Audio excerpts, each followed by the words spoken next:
More now on the war against the Islamic State in the Middle East. Our next guest says the historic upheaval currently engulfing the Middle East is not going away, and the world needs to be determined to show resolve and not to blink when challenged by adversaries like ISIS. These terrorists understand only one language: force. Naftali Bennett is the former Israeli Minister of Economy and a major in the Israeli Defense Forces Reserves Corps. He currently heads up Israel's Education Ministry, and he's also the Minister of Diaspora Affairs. Welcome to Bloomberg Television. Great to be here. So far in your piece that you've written, you said and you noted that the U.S. and Europe have used what you call sterile attacks. You say that can hurt ISIS but not destroy it.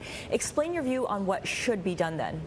Well, I'll tell you what works and what didn't work for us. About a decade ago, we were experiencing in Israel massive terror attacks. Over 1,000 Israelis were murdered in explosives in cafes and all around, not unlike what was going on in Paris. For a year and a half, we tried the remote way, not actually engaging with the enemy. And finally, we had a terrible month of March 2002 with 130 Israelis that died, and then enough was enough. We went in. I actually commanded soldiers in that operation back then, and we went in at 3 in the morning to terrorist houses and arrested them, interrogated, got 5 more terrorists. Within 1 month, terror declined by 80%, and now we're down to 0 explosive suicide attacks. So I guess our lesson learned is there's no way to beat terror with drones and being remote. You have to go in and smoke out the terrorists one by one. I would estimate that the West that could certainly muster up the forces could get it done within about 2 months.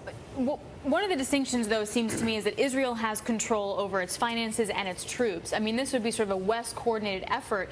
In your mind, if you apply the same model, where would the troops come from and who would pay for something like that? Well, that's not my decision to make. I'm stating a tactical or strategic aspect that unless there are troops on the ground, and I'm not suggesting who they should be. That's none of my business, if you will.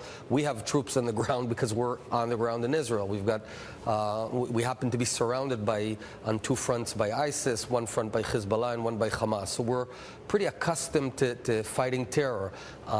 It could be either local troops, it could be Western troops. It's not mine to decide. My point is that with about 60,000 troops in about 2 months, you could beat them out of Mosul and Raqqa, based on my experience. And it wouldn't be the biggest challenge in the free world's history. We've seen bigger things. But if you just stay far away, you can't beat them. So some critics say that your thoughts on Islamic State may not be especially relevant, given that you have clear positions. You're an advocate of increased settlement on the West Bank. You oppose a Palestinian state, and you're a strong right-wing pull on the Netanyahu government. How would you respond to that? What would you say? Well, I'm just stating facts. I mean, the dynamic of how these terrorists work. ISIS has a credo, has a motto: endure and grow. They don't have to win every day. They need to stay put. Their vision is very clear: an Islamic State across the entire Middle East, and for that matter, the whole world. And their name is very simple: Islamic State. So it's a very clear and precise vision. They need to not lose. As long as they're around, the next terrorist will get inspired by their resistance. If you will, they feel that they're sort of like the Stalingrad of this age. And we have to, squash that vision, and only force will work in this case. Mm-hmm. No diplomacy, no middle ground. Terrorists, from my experience, are either killing or being killed. There's no middle ground with folks like ISIS. It seems like presidential candidate Hillary Clinton, though, took the opposite view on that on Charlie Rose, and actually was saying if you put boots on the ground, it actually serves as a recruitment tool for them instead. What do you say to that comment? No, the motivation of the folks who are joining ISIS is a deeply rooted ideology. That they want to, go back to the 7th century when there was a grand caliphate.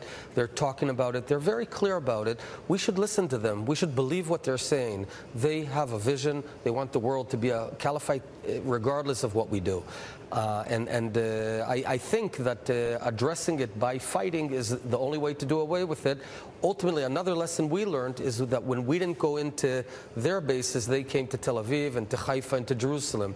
By going on the offensive, terror all but stopped. I mean, we don't have any more suicide bombers in Israel for many years now. All right. Well, thank you very much for joining us. Thank you. Naftali Bennett, Israel's Minister of Education and former Minister of Economy.